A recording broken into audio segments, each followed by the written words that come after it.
Dios les bendiga, hermanos, a cada uno de ustedes. Cuando la palabra del Señor arde en nuestros corazones, somos motivados en el poder del Señor, hermanos, para hacer la voluntad del Señor. Cada vez que escuchamos al Señor hablando a nuestros corazones, hacemos un examen de nuestra obra, de nuestro servicio. Y quiera el Señor, hermanos, que todos salgamos motivados para ir a hacer la voluntad del Señor a nuestros respectivos lugares. Pensaba hace un momento, unas 250 asambleas a 300. Si con tan solo el hecho de ir y renovar el trabajo que lo hemos tenido tal vez no olvidado, pero no le hemos puesto la atención debida que merece. Pero si partimos con esa motivación, imagínense, hermanos, con un convertido por asamblea, estamos hablando de un resultado de 250 almas encontradas por el Señor, porque en todos lugares el Señor tiene pueblo, en todo lugar el Señor tiene los llamados de su nombre, y estamos hablando, imagínense, en una manera matemática, un convertido por asamblea, 250 almas, pero realmente convertidas para la gloria del Señor. ¿Y qué sucede si fueran 10 o si fueran 100? En relación, hermanos, a la obediencia y al trabajo de nosotros, los ceros, el Señor los va a ir agregando por sí mismo, para gloria del nombre del Señor. En esta oportunidad, hermanos, vamos con la ayuda del Señor a meditar algo en relación a la autoridad y el poder de nuestra comisión. Evangelio del Señor Jesucristo según el apóstol Juan.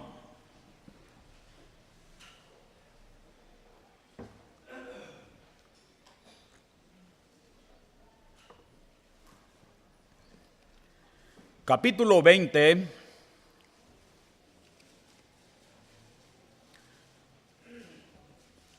versículos 19 al 23. Dice la palabra del Señor: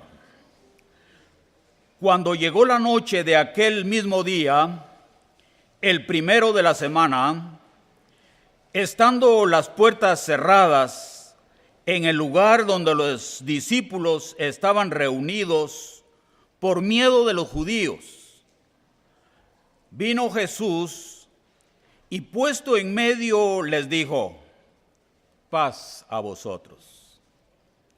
Y cuando les hubo dicho esto, les mostró las manos y el costado. Y los discípulos se regocijaron viendo al Señor. Entonces Jesús les dijo otra vez: paz a vosotros. Como me envió el Padre, así también yo os envío. Y habiendo dicho esto, sopló y les dijo: recibid el Espíritu Santo. A quienes remitiereis los pecados, les son remitidos, y a quienes se los retuviereis, les son retenidos. Que el Señor nos ayude y nos bendiga en la meditación de su palabra. La autoridad, hermanos, y el poder para ejercer nuestra comisión, ¿de quién viene? ¿De hombre alguno? ¿De un presidente, de un ministro? ¿De un hombre influyente, de un millonario? No. Cuando hablamos de autoridad, hermanos, Nosotros sabemos que en todas las áreas de la vida se necesita de autoridad. Por ejemplo, en razón de la hora mundial, el meridiano de Greenwich es autoridad para establecer la hora en el mundo a cada país. Si no existiera esa autoridad, habría un caos, un desorden en todo el mundo. En asunto de navegación, la autoridad la ejerce las mismas cosas creadas por Dios, la estrella polar. Al marinero, a todo navegante, la autoridad suprema para la navegación es la estrella polar, que les indica el norte. Y se sitúa el norte, se puede situar fácilmente el sur, el este y el oeste. En efectos de fe, hermanos, la autoridad soberana y absoluta es el Señor Jesucristo, como hemos escuchado hasta ahora. ¿Por qué razón? Él es la cabeza de la iglesia. Él es el que dirige, Él es el que manda. De Él vienen las instrucciones, la guianza. Hemos escuchado cuando el Señor Jesucristo se manifiesta a sus discípulos. Toda potestad me es dada en el cielo y en la tierra. Toda autoridad le fue dada al Señor Jesucristo por el Padre.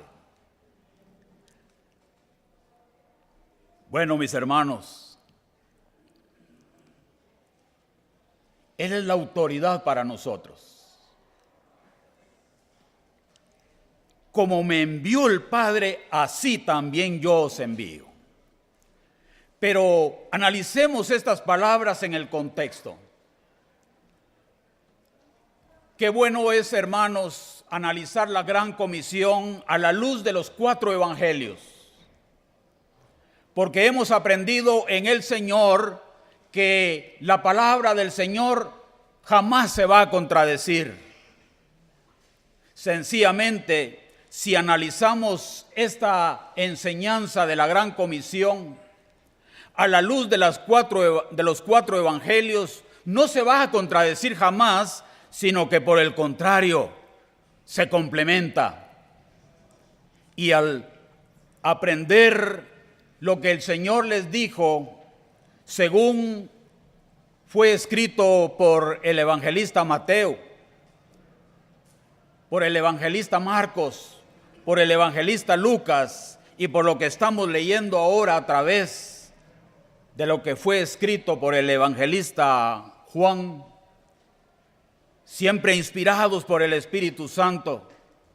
Allí, al reunir, hermanos, estas enseñanzas, hay una comprensión más amplia para este tema de la gran comisión.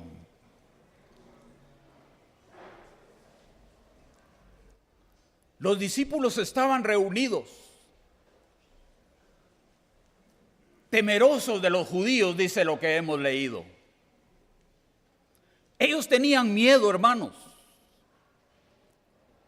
Por de pronto tenían miedo porque se había desatado una persecución contra ellos. Estaban encerrados, estaban temerosos. Pero además de eso, hermanos, el Cristo de la gloria, el bendito Hijo de Dios, se les aparece resucitado ya. Si ellos tenían miedo, no cabe duda que estaban aterrorizados, porque fue una aparición de repente. Ellos no vieron que la puerta se abriera.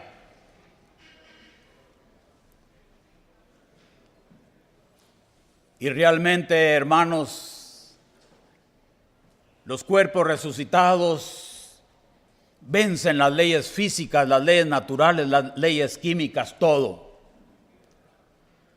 Pero de repente ellos vieron al Señor. eso aumentó más el miedo en ellos. Ellos estaban aterrados. Fue por ello que hubo necesidad que el Señor les mostrara sus manos y su costado, para poner en ellos la certeza de que el que estaba delante de ellos era el Cristo resucitado. Se regocijaron, dice la Escritura.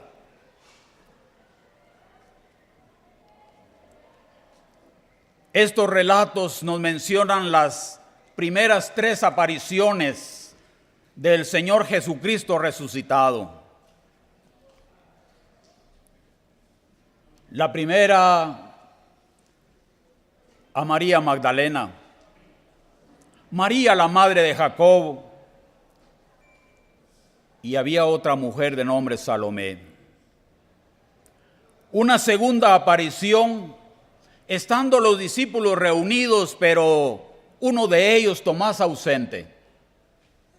Una tercera aparición, estando reunidos los discípulos, pero ya presentes, Tomás. Cuando reconocieron al Señor, se regocijaron. Esto habla mucho a nuestros corazones, hermanos. Un puñado de discípulos temerosos.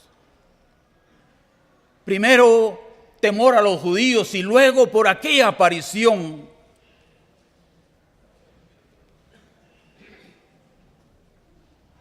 ellos estaban llenos de temor. Pero cuando el Señor se les revela, hubo un cambio en ellos. Eso nos demuestra, hermanos, que nuestro Señor Jesucristo resucitado tiene el poder de convertir a un grupo, a un puñado de discípulos temerosos, en un grupo de discípulos y siervos valientes. Qué maravilloso, hermanos. Y Él les recuerda: he aquí yo estoy con vosotros. Ellos se sentían solos. Según ellos, todo se había terminado. Apenas empezaba, hermanos.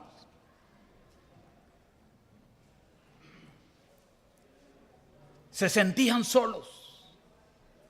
Hubo necesidad que el Señor les dijera: no, ustedes no están solos.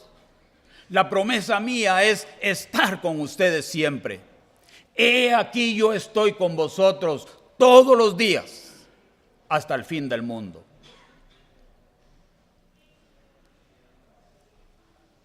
La reacción de los discípulos, hermanos. Libro de Hechos.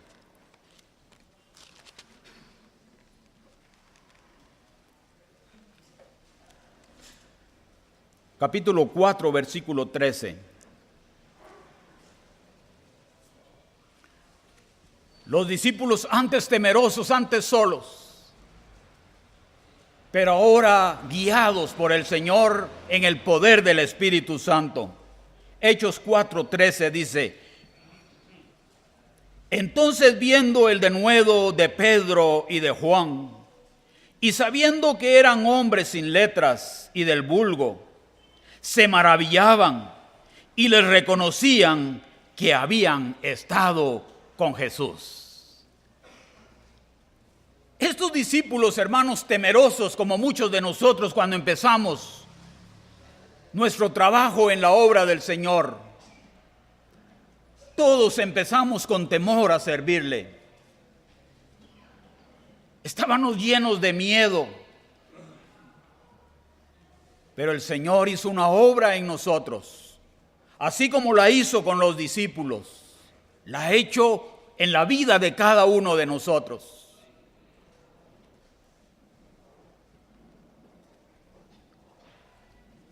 El apóstol Pedro, el apóstol Juan, hermanos, en este pasaje, ¿delante de quién estaban? Del Sanedrín. un grupo de personas intelectuales de ese tiempo, doctores de la ley, escribas, personas preparadas. Pero miren, hermanos, lo que hace el Señor con nuestras vidas, lo que hace el Señor en nuestros ministerios. Y por eso, hermanos, la gloria es para Él, porque Él nos da a nosotros de sus abundantes riquezas en gloria. Él nos da el conocimiento, la sabiduría, la gracia, el valor, todo lo que necesitamos. Entonces, viendo el denuedo de Pedro y de Juan, y sabiendo que eran hombres sin letras y del vulgo, oh mis hermanos, cómo el Señor ha tenido el cuidado de tomarnos de la mano y darnos las primeras enseñanzas, capacitándonos en su palabra, en su voluntad. Y día tras día crecemos y crecemos y crecemos. Él se toma el cuidado, hermanos, de trabajar para que el ministerio nuestro sea para su gloria. Sabiendo que eran hombres sin letras y del vulgo, esta gente intelectual se maravillaban al oír aquellos hombres, probablemente no tomados en cuenta por ellos, porque ellos sabían que eran pescadores y ellos se sentían personas muy preparadas. Sin embargo, el Señor tiene poder, ¿verdad, hermanos?, de cambiar las cosas. ¿Por qué es que nos ponemos delante de un pueblo? Es por lo que el Señor ha hecho en mi vida, por lo que el Señor ha hecho en la vida de cada uno de ustedes, mis hermanos. Antes no nos atrevíamos ni a pararnos delante de un grupo de personas porque no sabíamos qué decir, no sabíamos cómo empezar, no sabíamos cómo terminar. Pero en el Señor, hermanos, hemos aprendido de Él, gracias a Dios por ello. Se maravillaban estas personas y le reconocían que habían estado con Jesús. Cuando nos escuchan, hermanos, ¿será que eso piensan de nosotros, que hemos estado en la presencia del Señor? Hemos buscado esa presencia para que el Señor nos ilumine, para que el Señor nos tome como vasos y haga con nosotros como bien le parezca a Él. Que Él hable a través de nosotros. Estos hombres reconocían que estos discípulos habían estado con el Señor.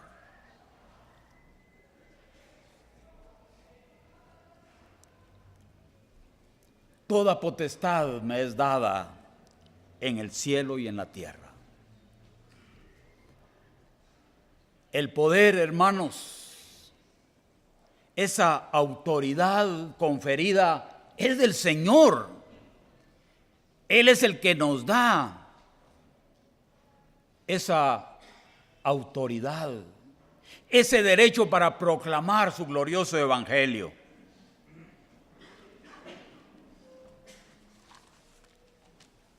Regresemos al evangelio según Juan.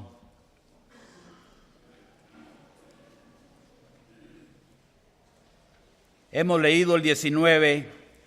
Cuando llegó la noche de aquel mismo día, el primero de la semana, estando las puertas cerradas en el lugar donde los discípulos estaban reunidos por miedo de los judíos, vino Jesús y puesto en medio les dijo: paz a vosotros. Y cuando les hubo dicho esto, les mostró las manos y el costado, y los discípulos se regocijaron viendo al Señor. Entonces Jesús les dijo otra vez: paz a vosotros, como me envió el Padre, así también yo os envío a vosotros. Así como el Padre envió al Señor Jesucristo, el Señor Jesucristo nos comisiona ahora a nosotros. Ahí está la autoridad de nuestro ministerio, de nuestra comisión.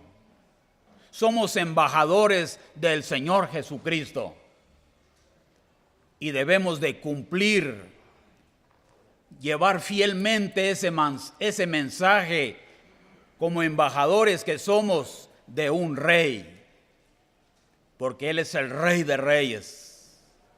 Y nosotros, embajadores, debemos de ser fieles en trasladar ese mensaje.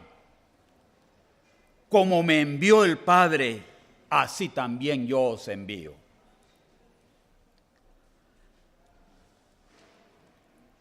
Habiendo dicho esto, sopló y les dijo: recibid el Espíritu Santo.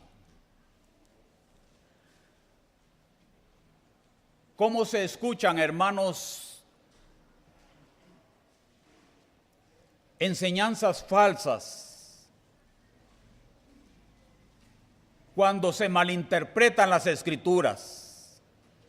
Cuando no se analiza la Escritura en el contexto en donde están escritas.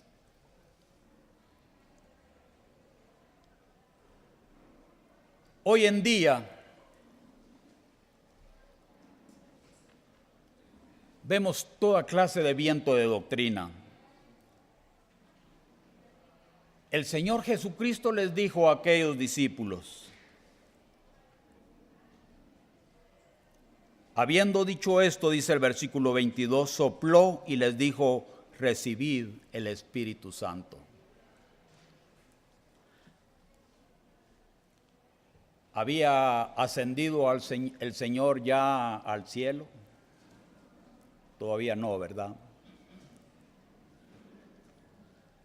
Todavía no había venido la promesa del Espíritu Santo, del Consolador que Él había prometido. Por eso, en esta oportunidad Él sopló y dijo: recibid el Espíritu Santo. Pero sabemos, hermanos, que pasado el día de Pentecostés, la promesa del Padre se hizo manifiesta y el Espíritu Santo viene ahora a todo aquel que ha creído en el Señor Jesucristo. Ya el Señor Jesucristo ya no tiene necesidad de soplar para que sus discípulos, los que han creído en Él, reciban el Espíritu Santo. Y más grotesco es que se oye enseñar allí que hombres soplan para que las personas incautas que no conocen la verdad del Señor reciban el Espíritu Santo y son engañadas. Ya no hay necesidad de eso. El Espíritu Santo viene a la vida de toda persona que cree en el Señor Jesucristo. Y habiendo dicho esto, sopló y les dijo: recibid el Espíritu Santo. A quienes remitiere los pecados les son remitidos, y a quienes se los retuvieres les son retenidos.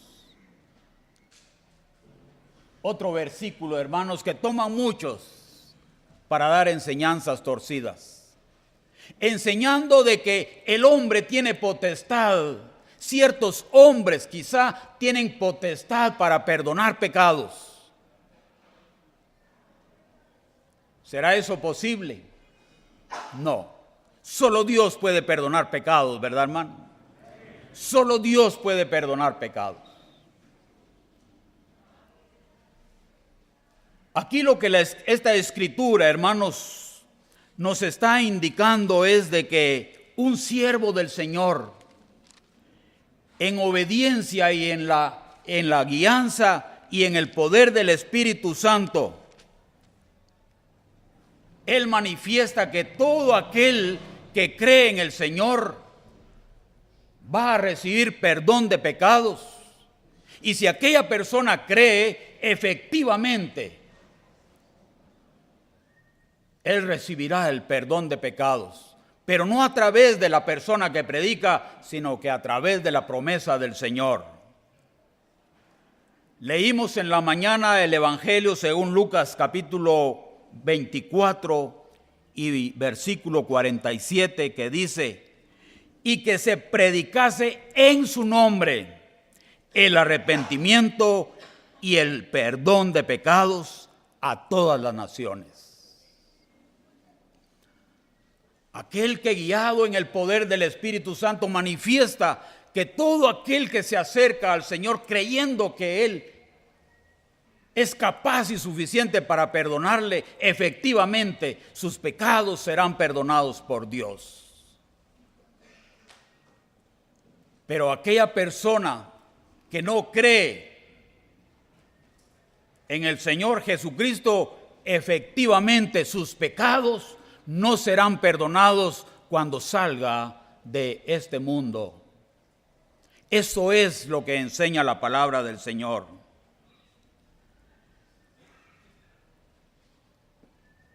Cuando Él comisiona, capacita a sus siervos. Y recibiréis poder, ¿verdad, hermanos? Leemos en el libro de Hechos, capítulo 1, versículo 8. Pero recibiréis poder cuando haya venido sobre vosotros el Espíritu Santo, y me seréis testigos en Jerusalén, en toda Judea, en Samaria y hasta lo último de la tierra. Pero recibiréis poder. ¿Con qué poder actuamos nosotros? En el poder del Señor, hermanos. No con espada ni con ejército, ¿verdad, mis hermanos? No con espada ni con ejército, sino que con el poder del Santo Espíritu del Señor. A Él sea la gloria. Esta gran comisión, hermanos, que el Señor nos ha encomendado, es totalmente imposible llevarla a cabo sin la obra sobrenatural del Espíritu Santo.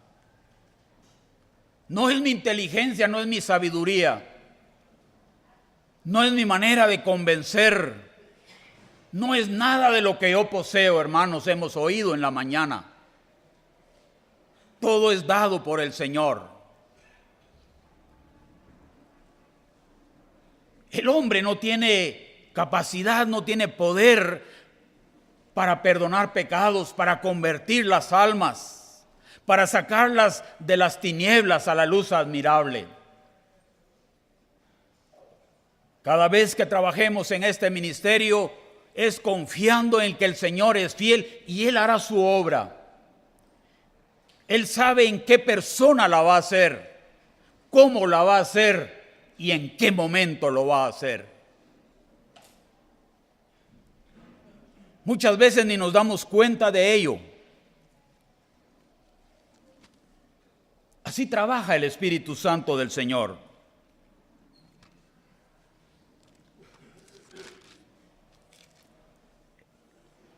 Evangelio de Juan, capítulo 3.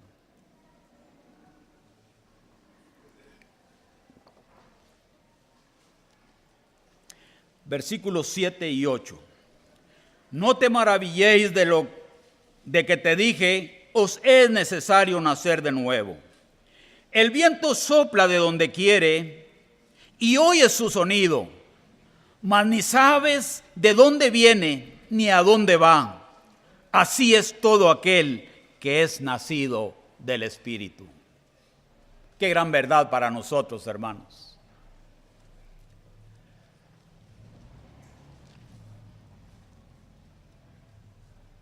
Esto nos llama a meditar mucho, a confiar más en el Señor. Nosotros entregar fielmente el mensaje en la forma como escrituralmente lo debemos de hacer.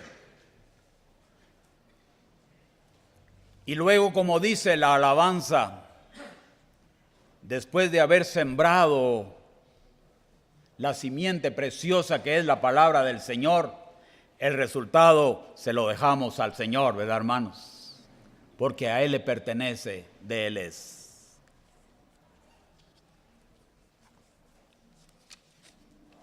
Muy bien, hermanos.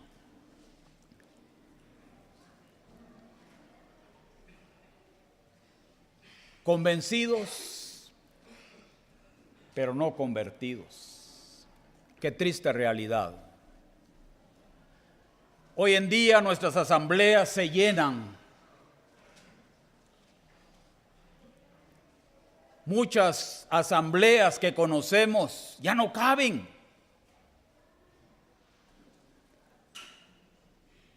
La pregunta es, ¿serán genuinamente convertidos todos?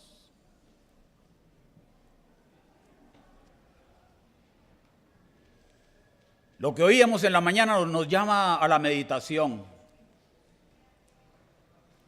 Probablemente entre nosotros hay muchos hermanos que trabajan con niños. Nos inquieta mucho el saber de que nos dan noticias diciendo se convirtieron, por decir un número, 14 niños. ¿Qué edades?, preguntamos nosotros. Habían de 4, 5, 6 y 7 años, unos de 10, otros de 12. ¿Qué obra se está haciendo ahí, hermanos? Esto es un llamado a los hermanos que trabajan con niñez. Recuerden que el niño es muy llevado por las emociones. Se les presenta una historia muy atractiva del Señor Jesucristo, eso está bien. Pero yo me pregunto, hermanos, ¿sabremos nosotros a qué edad despierta la conciencia de cada niño? Porque cada niño tiene un despertar en distinta edad de conciencia para reconocer el bien y el mal. Un niño de 5, 6 años tendrá ya conciencia delante de Dios de que es pecador, de que está perdido.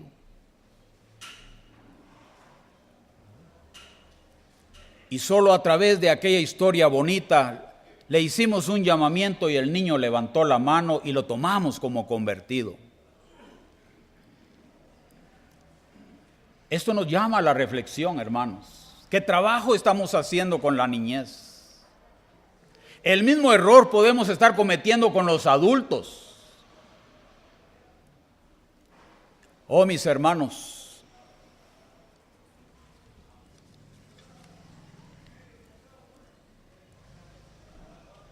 muchos convencidos, pero no convertidos. La palabra del Señor abunda en ejemplos. Félix, cuando escuchó el mensaje, se compungió de corazón y se espantó, pero en ningún lugar encontramos que él se convirtió. El rey Agripa le dijo al apóstol Pablo: por poco me persuades a ser cristiano, pero no se convirtió. Estaba convencido, pero no se convirtió.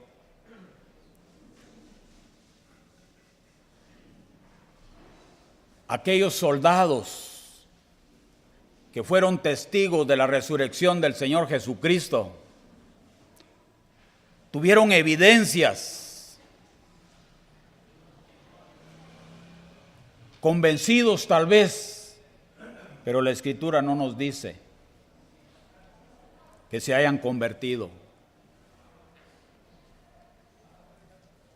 Por el contrario, la Escritura nos dice de aquel centurión y aquellos soldados que vieron todo lo que pasó en la cruz, todos los hechos que pasaron allí. ¿Qué fue lo que dijeron? Verdaderamente este era Hijo de Dios.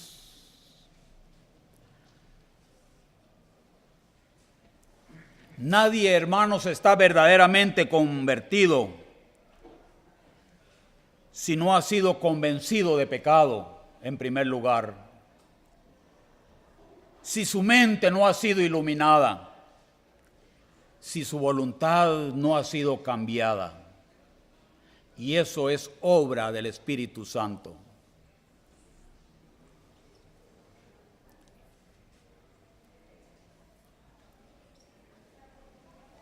Aquí atrás de donde tenemos esta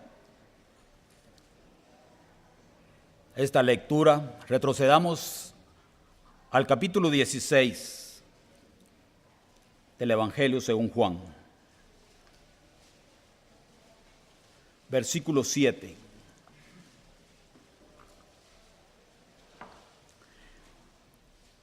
Pero yo os digo la verdad, hablando el Señor Jesucristo, os conviene que yo me vaya, porque si no me fuera, el Consolador no vendría a vosotros, mas si me fuere, os lo enviaré. Cuando Él venga, convencerá al mundo de pecado, de justicia y de juicio. De pecado por cuanto no creen en mí. De justicia por cuanto voy al Padre y no me veréis más. Y de juicio por cuanto el príncipe de este mundo ha sido ya juzgado. Esa obra de regeneración, hermanos, de efectuar ese nuevo nacimiento, de poner una naturaleza divina en el hombre pecador, solo Dios, a través de su Espíritu Santo, lo puede hacer. No nos atribuyamos obras que no nos pertenecen. No querramos tomar el lugar de Dios. Le robamos la gloria a Dios. Todo es obra de Dios. Nosotros, instrumentos en sus manos.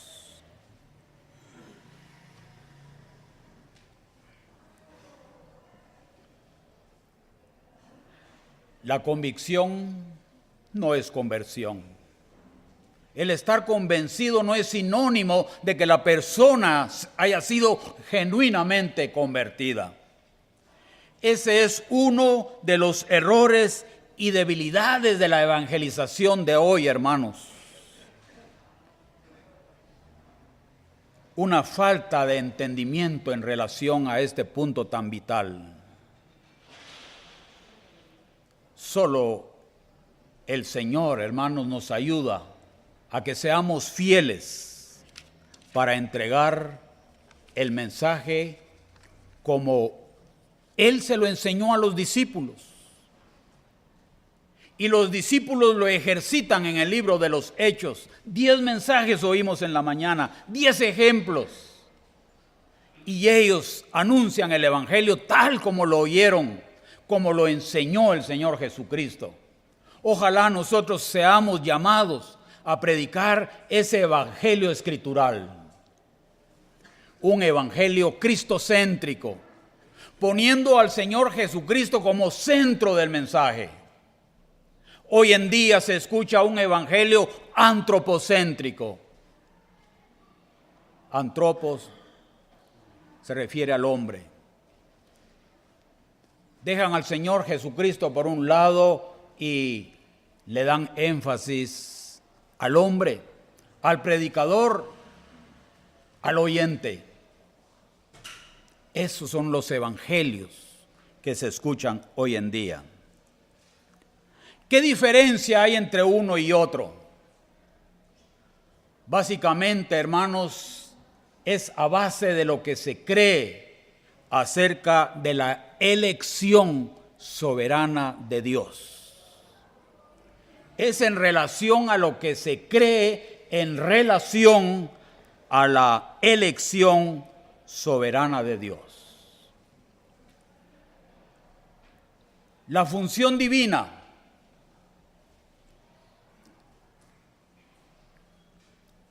La Escritura nos dice, el Padre elige, el Espíritu Santo convence, el Señor Jesucristo perdona y da vida eterna. la Trinidad, hermanos, actuando en el glorioso evangelio para llegar al corazón del hombre pecador y hacer una obra de poder allí. Pero es por el Señor, no por nosotros.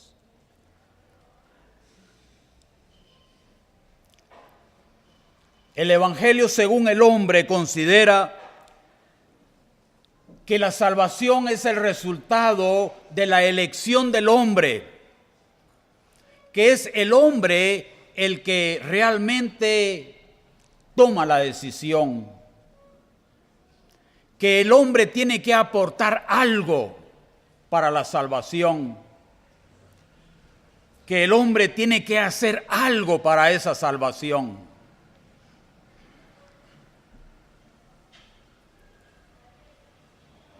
Si fuera así, hermanos, estaríamos creyendo en un Señor Jesucristo impotente, esperando que aquel o aquella tome una decisión, esperando hasta que se decidan. Pero no es así, hermanos, de ninguna manera.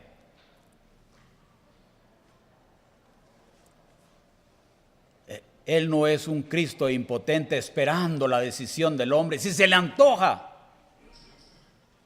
hoy, si se le antoja mañana, dentro de un año.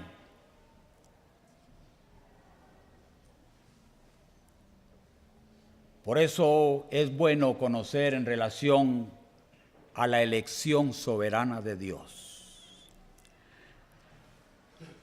Características de la evangelización antropocéntrica. El hombre por encima de todo. El hombre el centro del mensaje. El hombre diciendo, no se convirtieron muchos porque no prediqué yo. El hombre diciendo, si yo hubiera llegado. Se escucha eso todavía, ¿verdad, hermanos? Se escucha todavía. El hombre busca alimentar su egolatría. El hombre va a buscar destacarse, sentirse importante, ser admirado, como escuchábamos. El hombre siendo el centro del mensaje. El hombre, antes que buscar el bien de las almas, busca egoístamente su propio bien o su propia jactancia.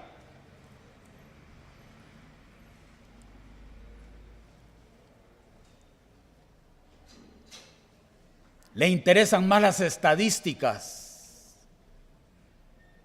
la cantidad de convertidos. Y podría darse el caso, hermanos, de dos conferencias simultáneas y quizá llamándose de un lado a otro. ¿Cuántos convertidos llevan? 10. Vamos a hablar con los evangelistas para que trabajen fuerte hoy en la noche. ¿Cuántos llevan al día siguiente? 12, 14, compitiendo.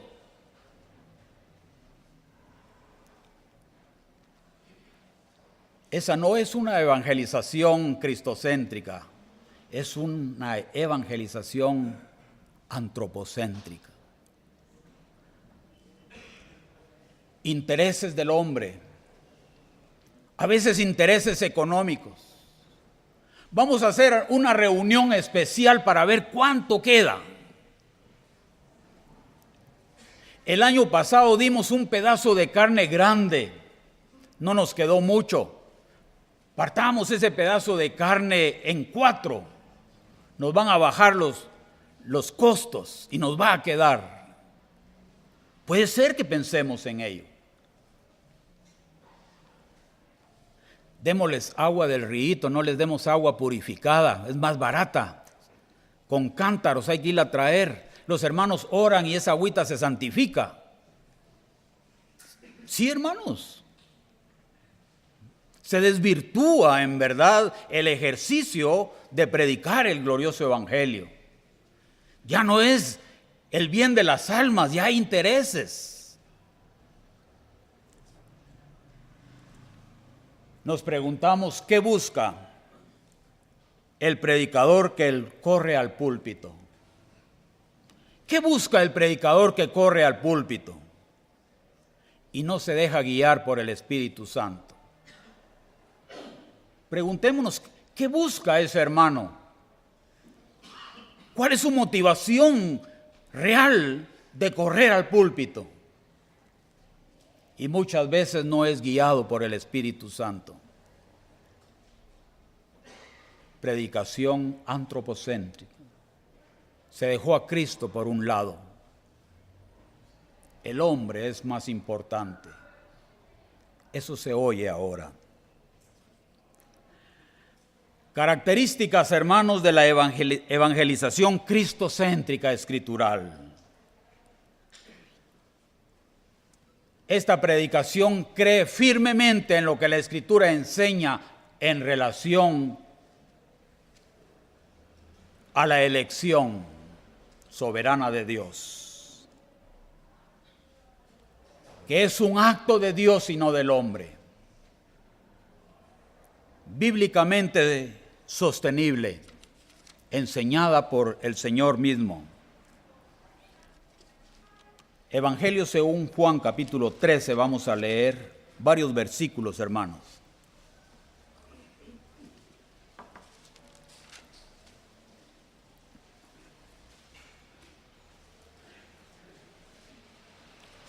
Evangelio según Juan, capítulo 13, versículo 18, dice: no hablo de todos vosotros. Aquí estaba en su contexto hablando de Judas. No hablo de todos vosotros. Yo sé a quiénes he elegido. Qué interesante esta frase, ¿verdad? Yo sé a quiénes he elegido, mas para que se cumpla la Escritura, el que come pan conmigo levantó contra mí su calcañar. El mismo Evangelio, capítulo 15, versículo 16. No me elegisteis vosotros a mí, sino que yo os elegí a vosotros. Yo os he puesto para que vayáis y llevéis fruto y vuestro fruto permanezca, para que todo lo que pidiereis al Padre en mi nombre, Él os lo dé. Romanos.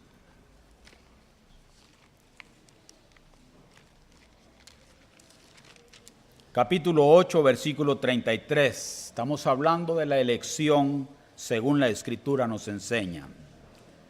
¿Quién acusará a los escogidos de Dios? Dios es el que justifica. ¿Quién acusará a los escogidos de Dios? Dios es el que elige, el que escoge, el que llama.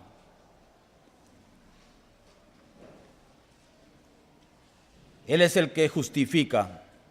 Él es el que glorifica.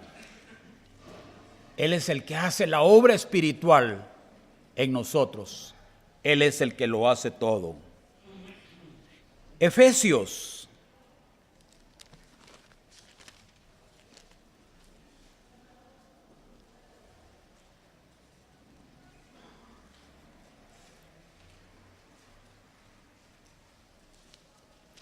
Capítulo 1, versículo 4. Según nos escogió en Él, somos escogidos en Él, en el Señor Jesucristo. Según nos escogió en Él antes de la fundación del mundo, para que fuésemos santos y sin mancha delante de Él. Versículo 11. En Él, asimismo, tuvimos herencia, habiendo sido predestinados conforme al propósito del que hace todas las cosas, según el designio de su voluntad. Segunda de Tesalonicenses. Segunda carta a los tesalonicenses. capítulo 2, versículo 13. Pero nosotros debemos dar siempre gracias a Dios respecto a vosotros, hermanos amados por el Señor, de que Dios os haya escogido desde el principio. ¿Para qué, hermanos? Para salvación, dice la Escritura, mediante la santificación por el Espíritu y la fe en la verdad. Bendito el nombre del Señor.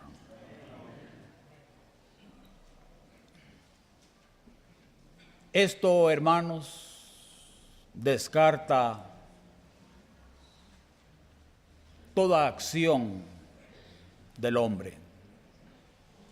Todo radica en la voluntad soberana de Dios.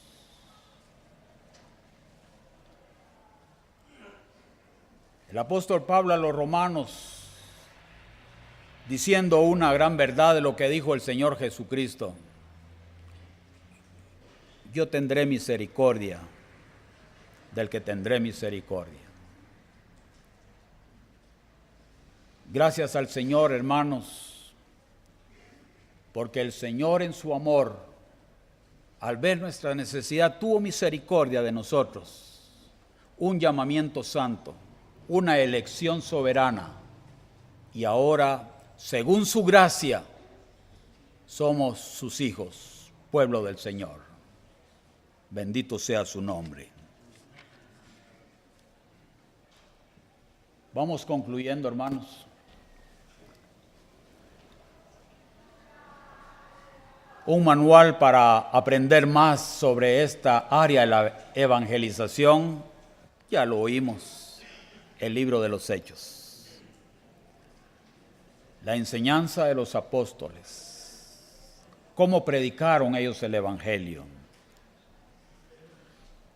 Solo los verdaderos convertidos, resultado de la gracia de Dios, son transformados con el poder del mensaje.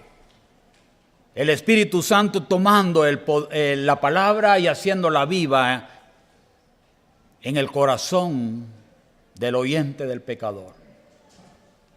Obra del Señor.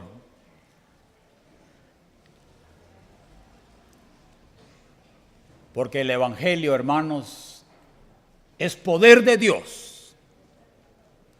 para salvación a todo aquel que cree. Esa es la gran verdad. El Evangelio es el poder de Dios para salvación a todo aquel que cree. De modo que si alguno está en Cristo, nueva criatura es.